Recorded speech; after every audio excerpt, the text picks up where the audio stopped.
Então, com vocês, com todo o carinho a gente recebe aqui Marlon Reikdo, que fará falar palestra sobre aliança da ciência com a religião. Marlon, querido.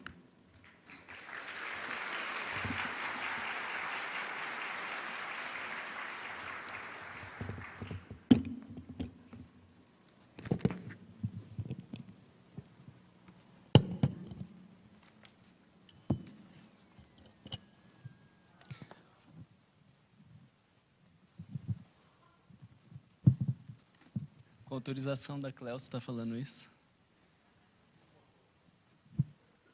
Vocês sabem qual foi o critério para eu vir falar aqui no lugar do Haroldo na falta dele? Nós tivemos uma grande discussão.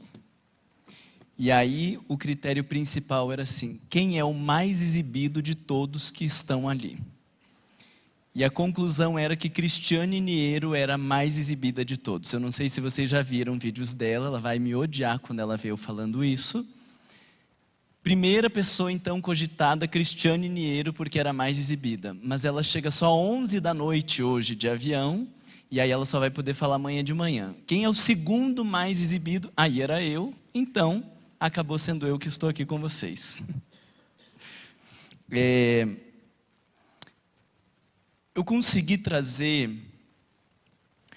o meu objetivo é de trazer para vocês o que eu diria que é o tom do nosso encontro, ou qual é o caminho pelo qual a gente pretende percorrer, ou diria assim também que tentaria explicar ou reforçar para vocês o lugar de onde nós vamos falar. Há muitas controvérsias a respeito destas questões psicológicas no movimento espírita, dos estudos filosóficos, há contrariedades, diferentes posicionamentos. E aí nesse tempo que eu tenho aqui, eu quero fazer um resgate de uma construção desta ideia de ciência, que era o que o Haroldo ia falar. Eu não conversei com ele sobre o que ele ia falar, mas dentro do tema dele, eu acabei pensando então o que poderia trazer para vocês. A construção desta ideia do pensamento científico, que de repente, quando hoje nós olhamos o nosso movimento espírita, ele não está presente. Longe de predominar, nós diríamos que hoje o pensamento científico, ele ainda não está presente.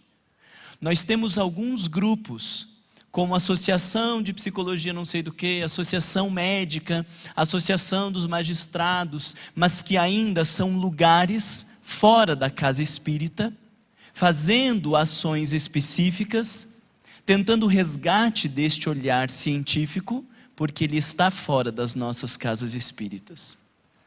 Então eu quero trazer este olhar, para que a gente entenda que quando nós falamos de psicologia, ou quando nós falamos de filosofia, nós não estamos falando de profissionais específicos a falarem de psicologia, de filosofia ou de história. Nós estamos falando de conhecimentos que todos nós espíritas deveríamos ter. Quem aqui coordena grupo de estudo, levanta a mão para eu dar uma olhada. Poucos, muito poucos. Quem faz palestra, levanta a mão para eu dar uma olhada. Bem mais. Quem estuda filosofia aqui, levanta a mão para eu dar uma olhada. Quem estuda psicologia? Bastante gente da psicologia, né? História, sociologia, antropologia, e o resto faz o quê? Tô brincando. Eu quero então trazer para vocês, eu vou contar com a ajuda da minha amiga Cléo para ir passando os slides, e toda vez eu vou dando uma viradinha para ver se o slide deu certo, o que devia editar ou não devia editar. Então agora tem que passar, Cléo. Eu quero trazer para vocês algumas frases de um grande iluminista chamado Diderot, porque o iluminismo é então um grande momento na história de rompimento com um pensamento religioso, no sentido impositivo, num sentido imperativo, querendo determinar como as pessoas deveriam pensar, ou querendo determinar como elas deveriam se relacionar com Deus. Ali também havia uma imposição social e uma imposição política.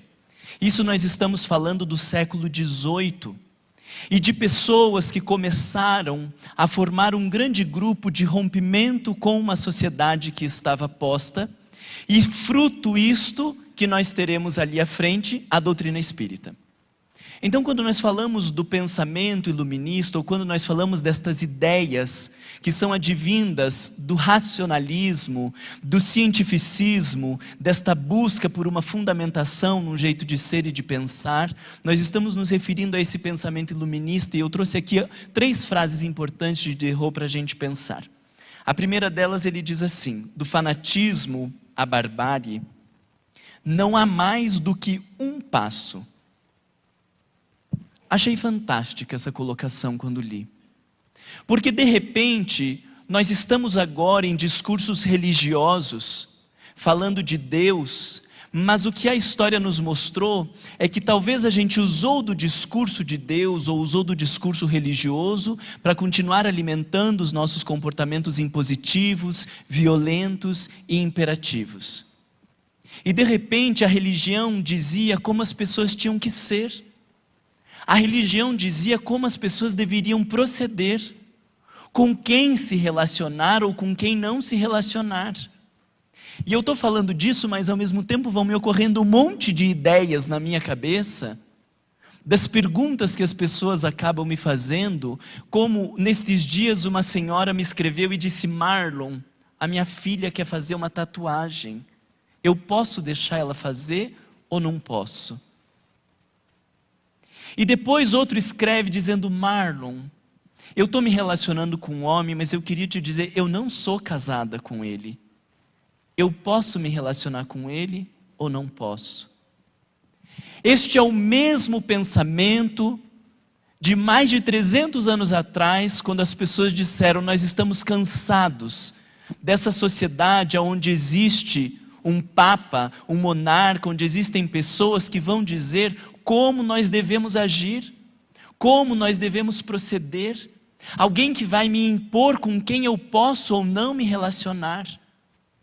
As ideias iluministas vieram numa busca de uma racionalidade, dizendo: nós vamos pensar aquilo que faz sentido, nós vamos assumir para o nosso comportamento aquilo que tiver fundamentos, mas nós não vamos aceitar nenhuma ideia porque alguém disse que assim tem que ser. E isso nós estamos falando de um pensamento de 300 anos atrás. Mas quantos de nós estudamos ou lemos algum texto de Voltaire? Quantos de nós lemos algum texto de Diderot? Quantos de nós estudamos Nietzsche, Kant, ou tantas outras personalidades que fundamentam e trazem importantes reflexões para o nosso modo de ser e de estar no mundo hoje? Vocês estão entendendo aonde que eu quero chegar? Eu quero chegar lá no Centro Espírita, que tem 300 pessoas assistindo uma palestra semanalmente, que acha isso maravilhoso. E que ao final da palestra, quando nós perguntamos para as pessoas: o que foi essa palestra? O que você aprendeu? O que você vai estudar depois dessa palestra? E qual vai ser a repercussão disso na tua vida? E a grande maioria das pessoas vai dizer assim: nossa, foi bem linda a palestra. Linda como assim? O que foi bonito? Ai, foi lindo, nossa, o moço lá que falou, adorei a palestra dele, ele terminou com uma poesia linda. E qual foi a fundamentação para ele falar o que ele falou? E o que transformou aquele pensar em algo lindo? E aí a gente não sabe responder. Porque a gente ficou ali durante aqueles 50 minutos, a gente pensou no cachorro, a gente pensou no ar-condicionado, tem que mexer no ar-condicionado lá em casa também, que estava lembrando isso. E aí a gente pensou no fulano, na roupa do cabelo do pessoa que está sentado na frente. E nós passamos ali 50 minutos, como há 500 anos atrás, indo na missa, para depois receber a hóstia e ir embora com a sensação de que nós cumprimos com os nossos deveres religiosos. E com a promessa de que se nós fôssemos todos os dias na missa, se nós todos os dias, então todas as semanas recebêssemos a hóstia e cumpríssemos com as obrigações que a igreja propunha, nós iríamos para o céu. E sabe o que é o mais triste de tudo isso? Não sei se estão acompanhando meu raciocínio, mas vocês sabem o que é o mais triste de tudo isso? É que o Espiritismo veio para romper com isso. O Espiritismo veio para romper com esta lógica de uma instituição totalitária que determina o que é o certo e o errado, que estabelece condições e que diz as pessoas só vão para o céu se estiverem dentro dessas condições, e quem não se submete às nossas regras e quem não faz como nós gostaríamos que fizesse, então não tem um lugar ao céu, e as pessoas desesperadas por não terem um lugar ao céu, acabam por se submeter a estas irreflexões ou a estes comportamentos sem fundamentação racional científica. Então nós estamos falando de um movimento que hoje tem se repetido, que foi construído ao longo de séculos e mais séculos, e que a partir disso vieram grandes pensadores, sem dúvida nenhuma, almas nobres que vieram dar um outro tom à humanidade, que vieram nos ajudar a romper com as imposições religiosas, que vieram nos ensinar a pensar, a fazer uso da razão e a ter-se apenas aquilo que estivesse enquadrado dentro de uma outra lógica, que é esta lógica da razão. E depois de toda essa construção extraordinária, nós voltamos a funcionar como 400 ou 500 anos atrás. E hoje, nós não vivemos mais grandes inquisições e não temos mais fogueiras, mas quando Haroldo Dutra Dias fez uma colocação em público falando de determinado tema, nós fizemos fogueiras no Facebook. Quando Divaldo Pereira Franco faz uma colocação pública que deu margem a determinadas interpretações, nós estávamos já no próprio movimento espírita, uns se matando com outros, discutindo o que é o certo e o que é o errado, porque não entendemos ainda a nova lógica que a doutrina espírita nos propôs, e continuamos com o mesmo funcionamento impositivo, limitado e precário de mais de 300 anos atrás, com os quais o iluminismo veio romper. Faz sentido isso que eu falo para vocês, ou vocês acham que é uma loucura? Porque daí eu posso terminar antes, fazer uma oração e passar para o Daniel. Faz assim com a cabeça ou assim para eu saber se você está me acompanhando. Lá nos centros que vocês frequentam é meio parecido, assim? A gente está tudo de irmão, tudo querido, tudo maravilhoso. Mas no dia que nós descobrimos que aquela fulana traiu o marido dela, aí a coisa já baixa o nível. E aí agora, nós já assumimos o papado e dizemos, isso é inadmissível. E temos visto centros espíritas que se sentem no direito de expulsar pessoas da casa espírita por conta da conduta reprochável. E eu digo isso porque um monte desses caem lá na casa espírita que eu frequento.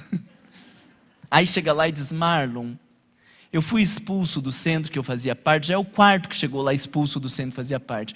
Mas foi expulso porque, eu fiz por merecer. O que faz alguém merecer ser expulso de um centro espírita? Não existe nada que justifique alguém ser expulso de um centro espírita. Mas por aquela mesma lógica de 500 ou 1000 anos atrás, onde existe um dono da verdade, um poderio que determina o que é certo e errado, quem merece o céu e quem merece o inferno, os que devem viver e os que devem morrer, naquela lógica de 1000 anos atrás, faz sentido expulsar alguém do centro espírita. Reprovar pessoas no grupo de estudo. Vocês viram isso nas casas espíritas de vocês? Tem gente reprovando. Eu estava fazendo um trabalho com um grupo, não vou falar de onde que é para não constranger, mas eu disse assim, eles começavam em tal dia, tinha que fazer a tal da matrícula. Aí começava a atividade, eu disse, e quando a pessoa chega no meio do ano, o que acontece? Meio do ano, Marlon? Daí eles riram de mim. Se ele chegar 2 meses depois da data de início, ele já está reprovado por falta. Tá, daí então a pessoa chegou 2 meses depois, o que vocês fazem com essa pessoa? A gente diz para ela ficar assistindo palestra, porque quando começar o curso no ano que vem, então ela pode começar o curso. Digo, nossa, que coisa fantástica. Do lado organizacional é extraordinário. Do lado moral é uma catástrofe. Esta mesma catástrofe que o iluminismo tentou romper há tanto tempo atrás. Eu vou trazer outras frases bem legais aqui, ó. A religião que fez e que fará tantos malvados. Porque quando alguém se sente no direito de expulsar outro do centro espírita, ou quando o indivíduo, por conta das faltas, se sente no direito de dizer você não pode frequentar os grupos de estudo, ou quando no centro espírita nós nos sentimos no lugar de quem pode constranger e de dizer quem pode fazer isso ou fazer assado, nós estamos nos tratando ou agindo como pessoas malvadas, não estamos? Quando chega alguém no centro espírita dizendo o meu filho cometeu suicídio e eu preciso de ajuda, e nós dizemos, bom, a senhora vai ter que começar agora no ESD, o ESD 1, depois tem o ESD 2, o ESD 3, aí depois vai vir o Evangelho, daí lá no Evangelho vai ter alguma coisa de consolação para esse negócio do teu filho que morreu agora. Não é uma pessoa malvada? Chega o indivíduo com mediunidade em desequilíbrio. Vocês já receberam alguém na casa espírita com mediunidade em desequilíbrio? Mediunidade em desequilíbrio, vendo espírito, sentindo, eu entro nos lugares e desmaio, eu converso com as pessoas e daí eu saio pior do que quando eu comecei, a pessoa diz que ela ficou ótima e eu fiquei péssima, e aí eu fico com umas dores de cabeça que só com o passe que resolve, aí ele vem para a casa espírita. E aí eu posso estudar sobre mediunidade? Ai, claro que você pode, no 3º ano, você vai estudar mediunidade. Não, mas eu preciso estudar mediunidade agora. Não.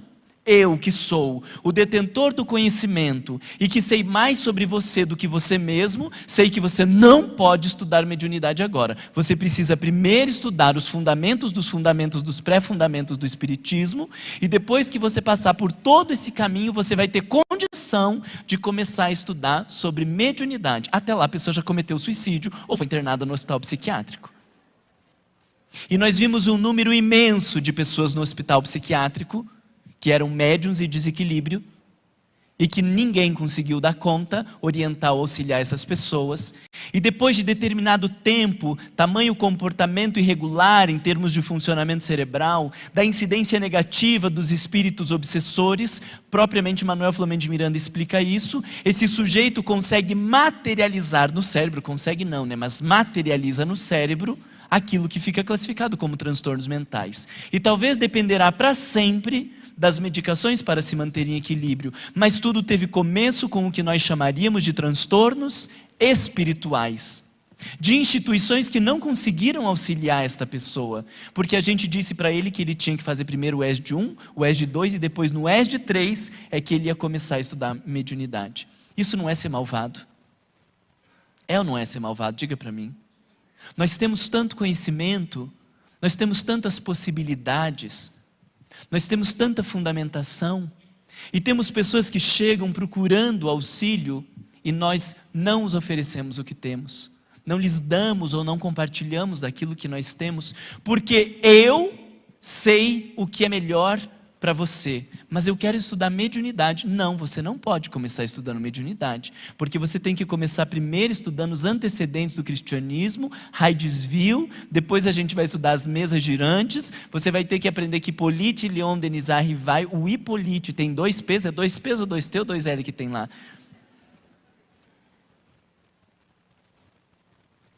E de repente, por conta deste pensamento bitolado da religião, que queria dominar o ser humano pela via do medo, do constrangimento, lhe oferecendo um inferno caso ele não se submetesse às suas regras, nós fomos pensando num cérebro. Põe a imagem, Cleo, próxima aí. Nós trouxemos uma imagem de um cérebro aprisionado. Porque esse foi o resultado, esse foi o produto destes séculos de predomínio da igreja. A proibição de pensar, a proibição de questionar. Tá, mas essa coisa de trindade não entra na minha cabeça. Como que Jesus pode ser Deus, que pode ser o Espírito Santo?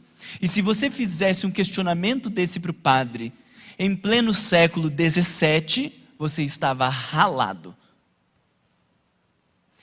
E fomos construindo de uma maneira ignorante a proibição para o pensar. E decorrente disso surge então estas correntes filosóficas da qual nós reforçamos o iluminismo para dizer é necessário pensar. Nós precisamos de fundamentação. Nós precisamos de fundamentação científica. E disso nós criamos o cientificismo. Disso nós criamos a experimentação. Se eu não puder reproduzir, avaliar e reavaliar, esse negócio não é verdade. E a partir disso, então, eu só vou pensar sobre aquilo que puder ser experimentado. Eu só vou assumir aquilo que puder ser logicado, aquilo que tiver uma fundamentação racional. E neste movimento é que mais do que nunca o materialismo começa a se consolidar na nossa sociedade. Porque toda a ideia que se tinha de Deus, de religião e de religiosidade cai num descrédito tamanho por conta dessas imposições. Descrédito esse que muitas vezes nós no Centro Espírita também caímos, quando nós queremos dizer que tudo é fenômeno espiritual, quando nós queremos justificar a nossa vida por culpa dos obsessores, quando nós queremos dizer que nós estamos passando por isso porque Deus quis, e que eu vivo essa condição porque eu estou pagando alguma coisa do passado. Porque quando você fala isso para uma pessoa que tem um pouco mais de raciocínio, você cai em descrédito. Pagando do passado, você cai em descrédito. Só que as pessoas não falam para ele, nossa, que retardado que você é, de pensar que você está pagando alguma coisa do passado. Porque quem que está ganhando com esse meu sofrimento de hoje? Me responde. Para estar pagando é porque eu estou dando algo e alguém está ganhando. Quem que ganha com o meu sofrimento de hoje? Ninguém. O estrago da encarnação passada, ele se corrige agora com o meu sofrimento. Eu estuprei uma mulher na encarnação passada. Nessa reencarnação, reencarno como mulher e sou estuprado. A mulher da encarnação passada que eu estuprei, ela fica melhor agora porque eu fui estuprado?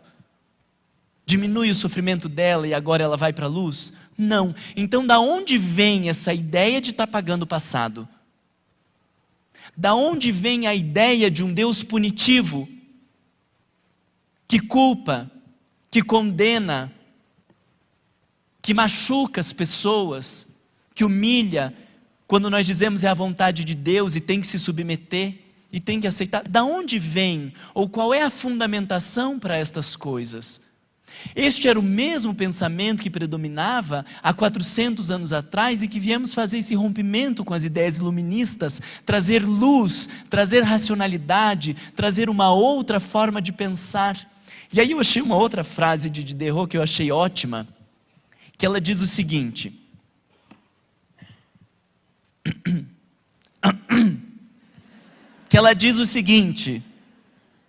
o materialismo, olha que interessante, o materialismo pode ser uma super simplificação do mundo.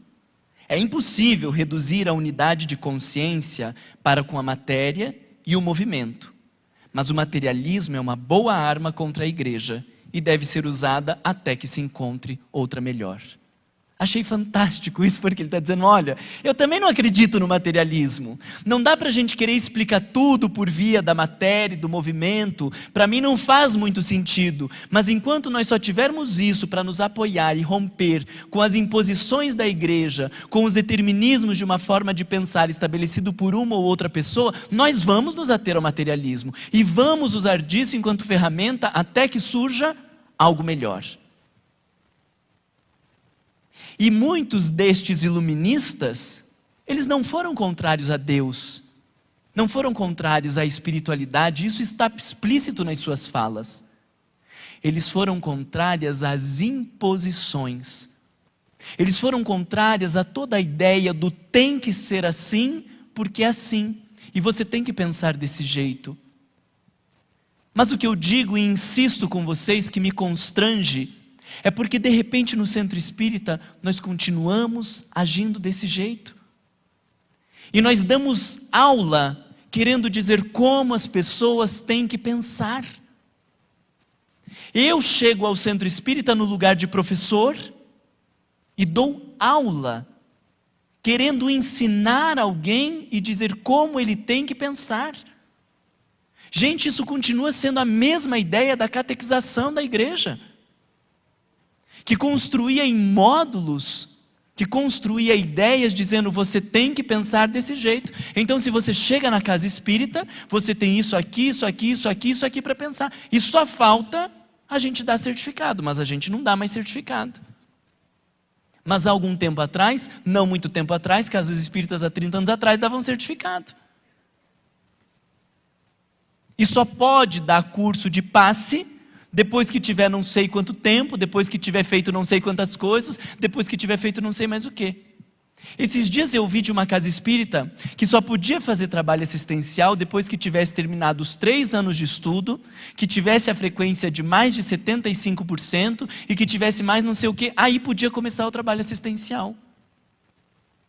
Digo, nossa, que coisa boa, porque vocês deram uma avançada em Jesus, né? Jesus trouxe uma ideia e agora vocês conseguiram dar uma avançada boa, né? Porque Jesus não fez critério nenhum, não estabeleceu critério e exigência nenhuma. Mas nós, como já estamos à frente de Jesus, conseguimos estabelecer critérios dizendo, você só pode se envolver num trabalho assistencial e ajudar alguém depois que você estudar tudo que nós temos aqui para te ensinar e depois que você pensar como nós temos para pensar. Aí você pode começar um trabalho assistencial. E para minha infelicidade, eu perguntei para eles, e vocês têm bastante gente nos trabalhos assistenciais? E ele disse que tinha. E eu digo para mim infelicidade porque ou aquelas pessoas que estão lá, passaram 3 anos e não estudaram nada de doutrina espírita, e não entenderam nada de doutrina espírita para ter submetido a 3 anos para poder começar a fazer trabalho assistencial, não entenderam nada de doutrina espírita, ou elas queriam muito fazer trabalho assistencial, e elas disseram, eu vou ficando aqui, tudo bem, eu vou ficando, porque eu quero começar um trabalho assistencial. Mas creio eu que a maioria não entendeu nada de doutrina espírita. E daí, por conta deste pensamento limitado, eu trouxe uma outra imagem para vocês, com uma frase de Nietzsche, que foi um dos maiores críticos do cristianismo, para não dizer o maior crítico do cristianismo até hoje, e que traz uma determinada encenação louco que vem à praça anunciando que Deus estava morto. Aquele Deus da Igreja Católica, aquele Deus punitivo, aquele Deus exigente que culpa, que condena e que machuca as pessoas, esse Deus estava morto. Nietzsche não está falando em oposição à religião, mas ele está anunciando que depois de todas essas ideias iluministas, depois do advento do racionalismo, da experimentação, todo aquele pensamento da igreja rui-se e não faz mais sentido, e aquele Deus estava morto. Então veja que por um lado nós tínhamos então uma religião sem pensamento, mas depois nós começamos a construir uma ciência sem moralidade. Então temos uma religião sem a capacidade de experimentação e criamos uma experimentação sem critérios morais, apartada de Deus.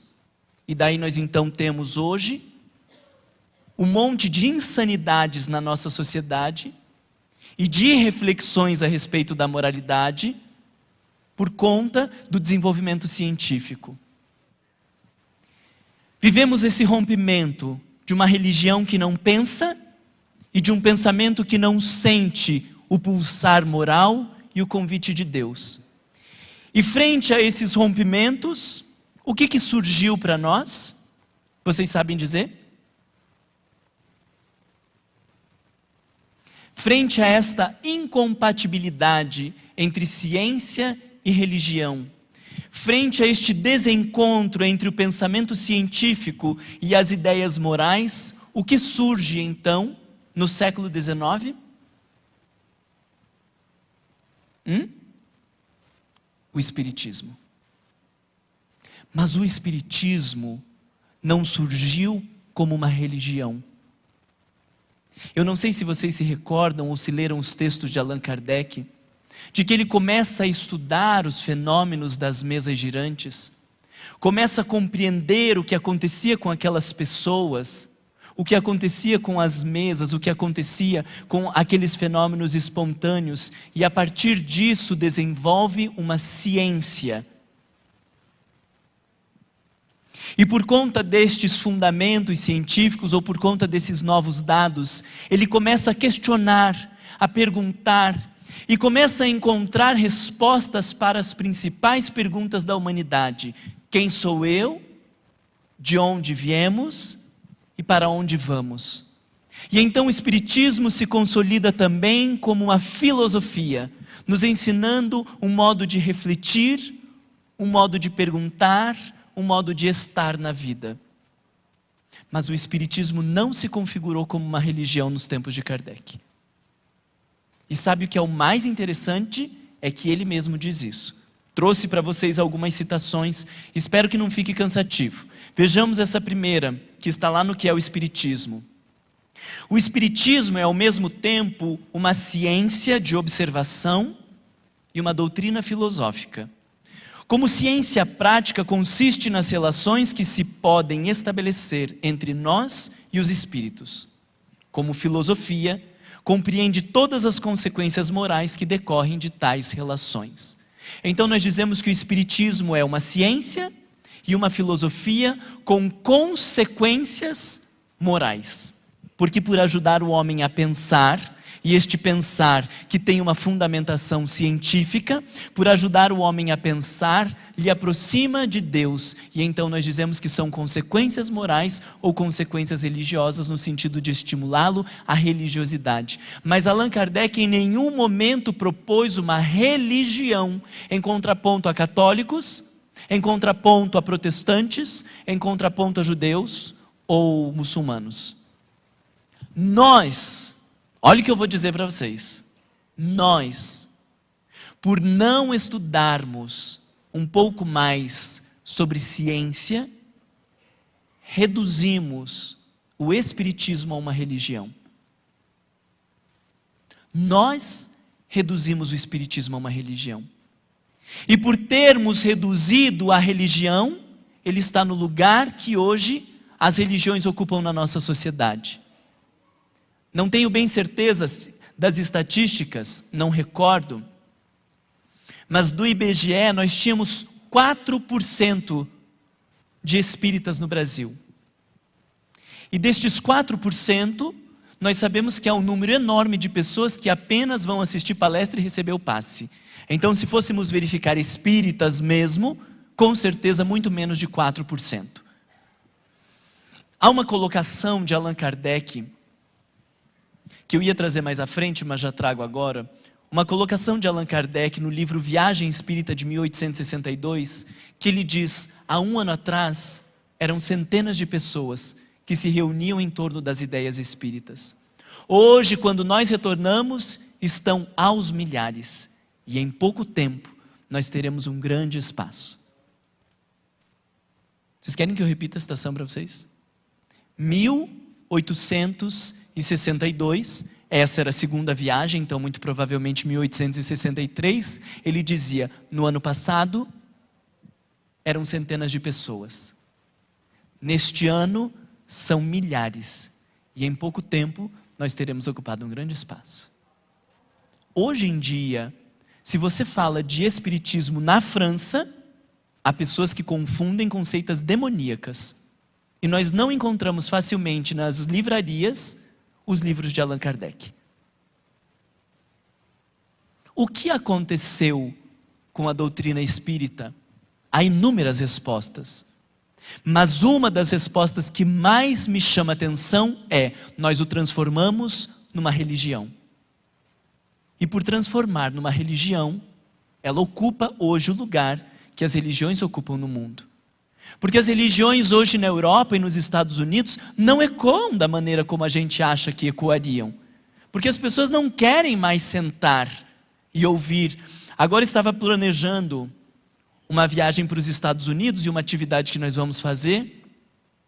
E a mulher disse, olha Marlon, vamos ver como que a gente vai mostrar esse viés psicológico, porque se a gente deixa o discurso muito religioso, as pessoas não vêm. E aí, como nós fazemos o olhar psicológico usando desses recursos, ela fez lá um outro cartaz que deste este cunho psicológico, porque se disser, nós vamos falar de Deus, nós vamos falar de fé, nós vamos falar de esperança e de caridade, as pessoas não vêm. Porque quando se fala de Deus, de fé, de caridade, está associado a todo aquele ranço e a toda aquela história que veio sendo construída e que foi rompida. E hoje esse pensamento religioso como nós temos, ele não se consolida fora daqui. Estes centros espíritas, eu não sei se vocês sabem que o Brasil é o maior lugar onde há espíritas, e os centros espíritas que existem fora do Brasil são compostos na sua grande maioria de brasileiros. De brasileiros que vão para o centro espírita para resgatar as suas raízes, para poder falar e ouvir português, para poder se sentir próximo. Acabam os centros espíritas tendo uma função muito mais social, de amparo e suporte emocional a essas pessoas, do que propriamente do desenvolvimento científico, religioso e filosófico. E por estas vias que nós estamos tomando, o espiritismo logo, logo morre no sentido da irrelevância social, como hoje a maioria das religiões tem. Divaldo Pereira Franco, em uma fala, disse que o espiritismo ainda não tinha se consolidado como o Consolador prometido. E que nós corríamos o risco de fracassar gravemente, como vários outros fracassaram. E precisaria vir outro pensar, precisaria vir uma outra doutrina para consolidar a regeneração da humanidade e fundamentar as bases do verdadeiro Consolador. Porque nós conseguimos transformar o espiritismo numa mera religião, de compromissos impositivos, de regras sociais e de falas sem fundamentação científica ou filosófica. Vocês viram como baixou o clima? Pesou o ambiente, não pesou? Mas a ideia é de pesar o ambiente. Sabe por que eu queria que pesasse o ambiente? No sentido de nós sairmos daqui dizendo: eu preciso fazer algo diferente. Eu preciso estudar mais de filosofia. Eu preciso estudar mais de psicologia. Eu preciso estudar mais de história. Eu preciso reler Kardec, ler e reler 1000 outras vezes novamente para resgatar estes aspectos essenciais, porque a coisa ainda não está perdida. Mas se nós continuarmos a funcionar como a Igreja Católica em novos nomes, nós vamos afundar e cair no mesmo descrédito que hoje o catolicismo caiu na nossa sociedade. Se nós continuarmos funcionando como uma escola que catequiza as pessoas e que lhes enquadra num jeito de pensar e que lhes diz como devem ou não agir, nós vamos cair no mesmo descrédito que as outras religiões caíram. E que foi alvo da crítica destes filósofos. Nietzsche dizia assim: existiu apenas um verdadeiro cristão, aquele que morreu na cruz. O resto tudo não entendeu a proposta dele. Olha que interessante, ele não estava falando mal de Jesus. Ele estava criticando o cristianismo que nós construímos. Porque de repente nós começamos a construir ideias de que para que a gente se transforme numa pessoa nobre, para que a gente seja um verdadeiro cristão, a gente tem que se omitir. A gente tem que ser bonzinho. A gente tem que falar de voz mansa, dobrar a cabeça para o lado, dizer: meu irmão, o seu pé está em cima do meu pé, se você pudesse ter a gentileza de tirar. Mas se não quiser tirar também, não há problema. Somos todos irmãos. E nós começamos a acreditar que a raiva é um problema, que a tristeza tem que ser eliminada da nossa vida, que a gente vai se purificar a golpes de machadada moral, e que quando eu me vejo ciumento ou invejoso, eu preciso engolir essa inveja para me transformar em espírito puro. E aí são as barbaridades que nós temos visto no movimento espírita, das pessoas dizendo que agora existe uma inveja, mas uma inveja espírita. Tem a inveja branca, e agora nós temos a inveja espírita, que é uma coisa assim linda, maravilhosa. Eu não sou invejoso, eu sou espírita. E certa vez eu estava com a minha avó numa discussão, eu tinha 15 para 16 anos, e estávamos lá numa discussão acalorada, sempre fui eu, muito intenso. E aí, quando eu falei uns desaforos para ela para ver se me pegava e me irritava mais, ela disse assim: ué, você não é espírita? Eu falei para ela: a senhora agradece que eu sou espírita, porque se eu não fosse, eu estava dando na cara da senhora. Mas como eu sou espírita, eu estou me esforçando para ver o que eu faço com toda essa raiva que eu estou sentindo. Porque não há proibição nenhuma de sentir raiva. E daí nós espíritas não sentimos mais raiva. Eu não sei se vocês sabem disso, a gente não tem raiva. A gente tem refluxo, a gente tem gastrite, hérnia de hiato, síndrome do intestino irritável. Eu sou uma pessoa calma e serena, mas eu tenho síndrome do intestino irritável, e agora a mais nova é a síndrome das pernas inquietas. Eu sou uma pessoa calma e tranquila, mas eu tenho síndrome as minhas pernas são inquietas. Porque eu obriguei uma determinada conduta por conta de imposições irracionais e sem qualquer fundamentação científica, me obriguei a ser uma coisa que eu não sou, que eu não posso ser e que não comporta em mim. E nós temos recebido as pessoas no consultório psicológico, aqui eu posso falar do consultório porque vocês não vão fazer terapia comigo, e aí não parece que eu estou fazendo propaganda. Nós temos recebido as pessoas no consultório, aonde este espiritismo que nós construímos tem atrapalhado no seu desenvolvimento moral. E grande parte do nosso trabalho no consultório é ajudar as pessoas a desconstruir as imposições morais que foram mal entendidas dentro do espiritismo. E para alguns deles, quando sabem que eu sou espírita, eu digo: cadê a fundamentação dessa tua colocação em Allan Kardec? E eles ficam assustados de ler, reler e não encontrar. Então hoje, nós estamos repetindo os mesmos equívocos de séculos e séculos atrás, nos impondo condutas falsas e arbitrárias. Agora não existe mais o Papa, não existe a igreja totalitária, mas existe um discurso totalitário. Existe um discurso de falsidade, de hipocrisia, que é denunciado hoje muito por Joana de Ângeles, quando ela diz: as pessoas que não conseguem entrar em contato com a sua sombra, constroem uma sociedade hipócrita. Porque nós que achamos que já somos almas nobres, eu não tenho mais ciúme, eu não tenho mais inveja, me dá um arrepio quando a pessoa chega dizendo: não, teve um tempo que eu fui assim, eu juro que eu fui, eu assumo que fui, mas hoje eu não sou mais. E o triste de vocês terem ficado quietos é que vocês pensam assim, né? Porque ficou quieto, né? Porque eu acho, sem fundamentação científica nenhuma, eu acho que vim me construindo ao longo de milênios como uma pessoa complexada, ciumenta ou invejosa, e agora, com 10 anos dentro da doutrina espírita, eu consigo me transformar. E fantasiei que consigo terminar esta encarnação sem ser invejoso. E o orgulhoso acha que vai terminar a reencarnação sem ser orgulhoso. E a gente vai continuar achando que o câncer é uma simples anomalia dos genes. E que o problema da tireoide é a tireoide que está descompensada.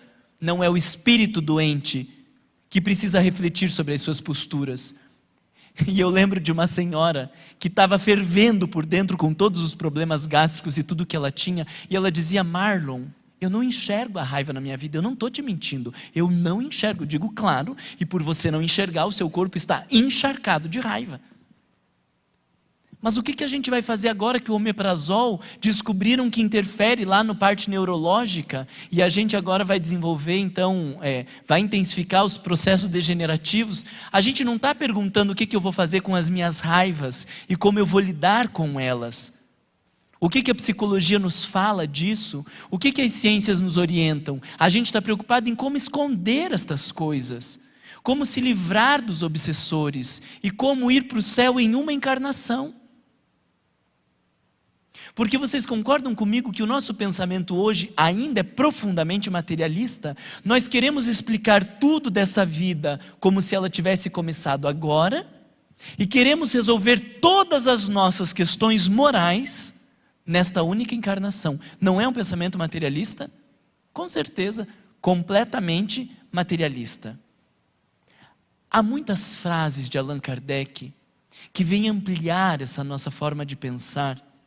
Eu ainda quero trazer algumas para vocês nesse pouco tempo aqui que me resta, porque acho que são muito importantes de vocês olharem, e quem não leu, ler, ou quem já leu, reler e pensar o que isso tem a ver com o movimento espírita que nós construímos, porque hoje eu lhes afirmo que o movimento espírita que nós construímos, e o que predomina na maioria das casas espíritas, é a dissociação entre ciência e religião. Embora Allan Kardec tenha vindo com a proposta da associação entre estas duas vertentes. Veja lá o que ele diz. Tudo nas sessões, primeiro eu vou ler aqui o de baixo. Tudo nas sessões deve ser feito religiosamente, porém nada deverá dar-lhes o caráter de uma reunião de seitas religiosas. E o que a gente faz nas casas espíritas? Não está bem com carinha de seita religiosa? Então o que eu digo? Que nós temos um espiritismo sem Allan Kardec. Olha a frase de cima. Não é, pois, como pretendem alguns, quase sempre porque não conhecem, uma religião nova, uma seita que se forma à custa das mais antigas. É uma doutrina puramente moral, que absolutamente não ocupa dos dogmas e deixa a cada um inteira liberdade de suas crenças, pois não impõe nenhuma. Isso é o espiritismo, uma doutrina puramente moral, que traz ao ser humano a reflexão de por que agir assim ou por que não agir assim, das consequências de fazer isso ou aquilo, da relação direta entre aonde eu quero estar e o que eu quero para a minha vida com o que eu estou fazendo hoje. Uma análise das minhas escolhas. Isso é a proposta da doutrina espírita. Um despertar pela via da racionalidade, ajudando o homem a compreender o seu lugar no mundo. Agora, partindo do pressuposto de que somos espíritos reencarnados. Esta vida é uma no meio de milhares de existências que já tivemos, e continuaremos ainda infinitamente, ou como diz Allan Kardec, deveríamos olhar para esta reencarnação como um dia no meio da existência terrena. Um dia no meio da existência terrena. E de repente, porque nós abrimos mão de Allan Kardec, nós transformamos o espiritismo numa religião, no seu pior sentido. Veja mais à frente. Passa esse e passa o outro, Cléo, porque senão não vai me dar tempo. Com efeito, essa aqui é a frase que eu tinha trazido para vocês, podemos passar para frente. O espiritismo tem impedido inumeráveis suicídios. Aí eu estou trazendo o espiritismo de Allan Kardec, das consequências morais, e olha que coisa linda. O espiritismo tem impedido inumeráveis suicídios. Restaurou a paz e a concórdia num grande número de famílias. Tornou mansos e pacientes homens violentos e coléricos. Deu resignação aos que não a tinham e consolação aos aflitos. Reconduziu a Deus os que não o conheciam, destruindo-lhe as ideias materialistas, verdadeira chaga social que aniquila a responsabilidade moral do homem. Eis o que tem feito e faz todos os dias, o que fará cada vez mais, à medida que se espalhar.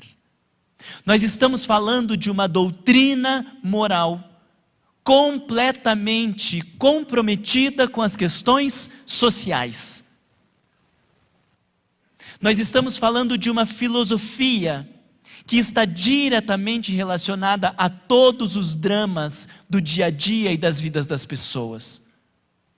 Nós estamos falando de uma instituição que tem respostas e orientações para quem vive os problemas no seu casamento, para quem vive os abortos consecutivos, espontâneos, para aqueles que perderam um ente querido. Nós estamos falando de uma doutrina moral que auxilia as pessoas que têm um filho que cometeu suicídio, ou para aqueles outros mesmos que pensam em suicídio. Mas hoje, o Centro Espírita ainda não se configurou como lugar para essas pessoas. Nós ainda estamos presos a ideias impositivas. E a grande maioria das casas espíritas é uma instituição de catequização. Se nós averiguarmos o número de pessoas que chegam às casas espíritas com aflições e o número das pessoas que ficam, nós ficamos alarmados. Nos grupos de estudo, no primeiro ano, a evasão é de muito mais de 50%. E veja, quando nós dizemos os grupos de estudo, nós estamos falando de um número já muito pequeno, porque há um número enorme de pessoas que frequentam as casas espíritas, e esse grupo que chega às casas e que chega aos grupos de estudo já é um número muito pequeno. E deste número muito pequeno, no primeiro ano, 50% vão embora. Será que nós não estamos fazendo alguma coisa errada? E aí, mais desesperador do que isso, é quando nós verificamos que os métodos que nós temos usado para ensinar doutrina espírita, eles são os mesmos métodos que Allan Kardec criticou há 180 anos atrás. Allan Kardec faz um plano, uma proposta de um plano, ou uma proposta de revisão para a educação da França, há 180 anos atrás. E quando nós olhamos a crítica que ele faz aos métodos pedagógicos da época, nós somos obrigados a verificar que são os mesmos métodos que nós usamos hoje no Centro Espírita. Então, olha o absurdo que eu estou trazendo para vocês. Nós hoje usamos métodos para ensinar Espiritismo, que foram métodos questionados e criticados por Allan Kardec, que é o codificador do Espiritismo, há 180 anos atrás. Não tem alguma coisa errada aí? Diga para mim se você acha que tem ou não tem. Muita coisa errada. Não estamos dizendo errado no sentido do joga fora, mas estamos dizendo errado no sentido de que precisamos nos comprometer com novas reflexões, com novas práticas, com novas ações. O Centro Espírita que hoje nós conhecemos é o mesmo Centro Espírita de 70 anos atrás. Palestra com pessoas em torno de determinados temas e livros, dos grupos de estudo, com os mesmos métodos que nós fomos educados, do mesmo jeitinho que funcionava há 70 anos atrás. Mas depois disso nós já temos o desenvolvimento da psicologia, nós já temos o desenvolvimento da pedagogia, nós já temos as ciências da aprendizagem, falando de aprendizagens ativas, nós já temos um monte de coisas novas e nós continuamos fazendo do mesmo jeito que o meu avô estudou Espiritismo. E o meu avô hoje tem 92 anos. E ele fala de uma evangelização muito parecida com a evangelização que ele dava quando ele tinha 17 anos. E não existia pedagogia. Vocês entendem do buraco que eu estou falando? Que de repente o Centro Espírita, aonde deveria ser o grande espaço de encontro entre as diferentes ciências e os olhares filosóficos, para que isso conduza o sujeito às consequências religiosas, acabou se apartando do essencial e se transformando numa mera religião. Nós não podemos continuar funcionando desse jeito. Nós não podemos pensar que daqui 10 anos ou 20 anos, os nossos centros espíritas estarão iguais. Na minha cabeça, é inadmissível para qualquer um que estude Allan Kardec continuarmos funcionando como nós estamos funcionando. E por isso a minha fala é nesse sentido da necessidade de resgatarmos a filosofia, a pedagogia, a psicologia e as diferentes ciências que nos ajudam a pensar um outro espiritismo, que não o espiritismo que tem predominado aí, de pessoas dizendo espírita que a espírita não se separa, espírita que a espírita não tem raiva, Espírita que é espírita perdoa, porque essas pessoas são os mesmos padres reencarnados de 500 anos atrás.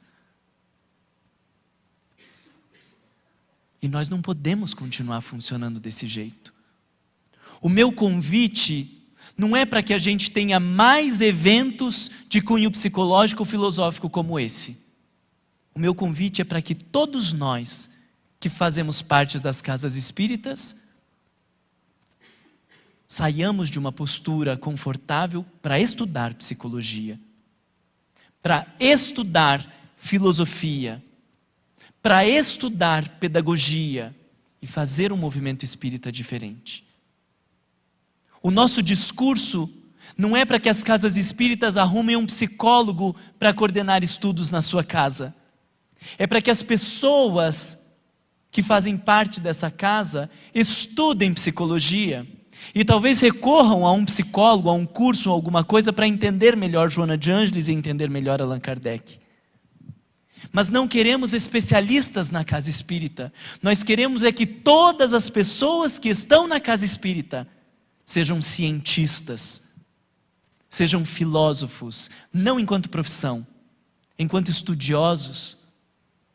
Allan Kardec já diz isso na introdução do Livro dos Espíritos. Não é possível absorver uma ciência como a doutrina espírita sem muitos anos de estudo comprometido, sério e contínuo. Do estudo que a gente precisa fazer semana após semana, não no centro espírita, em casa. Dos grupos que nós vamos fazer para buscar os recursos filosóficos, as bases científicas, empíricas, psicológicas, médicas, antropológicas, sociológicas, para entender o que Kardec falava, porque Kardec estudou de tudo isso. E como que você vai entender Kardec sem estudar psicologia? Como que você vai entender Kardec sem estudar filosofia? Como que você vai entender Kardec sem se debruçar sobre esses grandes pensadores? Não há como. O nosso convite não é para enchermos o centro espírita de especialistas, mas é para que todos nós, que estamos lá coordenando grupos de estudos, participando dos estudos, fazendo atendimento fraterno, desenvolvendo qualquer tarefa na casa, nos sintamos na responsabilidade, cada um de nós, de fazermos a aliança entre ciência, filosofia e religião dentro de nós. E então isso se repercutirá num movimento espírita capaz de proporcionar a regeneração da humanidade. Caso contrário, nós continuaremos a ser uma pequena e mera e insignificante religião. Que estejamos nós comprometidos com os dias melhores, tendo a certeza de que o Espiritismo vem abrindo novos horizontes, e não podemos ser nós as pessoas a apagarmos a luz do Espiritismo. Muito pelo contrário, que sejamos nós os espíritas dedicados a nos debruçarmos sobre as diferentes ciências, para que a iluminação do Espiritismo resplandeça ainda mais, e para que um dia os pensamentos ou os fundamentos que hoje estruturam o pensamento espírita predominem em todas as religiões, como era a proposta de Allan Kardec. E neste dia nós teremos a certeza de termos cumprido com o objetivo que o Espiritismo trouxe para a humanidade. Por hora, que continuemos trabalhando, estudando e buscando fundamentação, e um dia nós veremos a paz instalada na terra. Pela atenção de vocês, muito obrigado.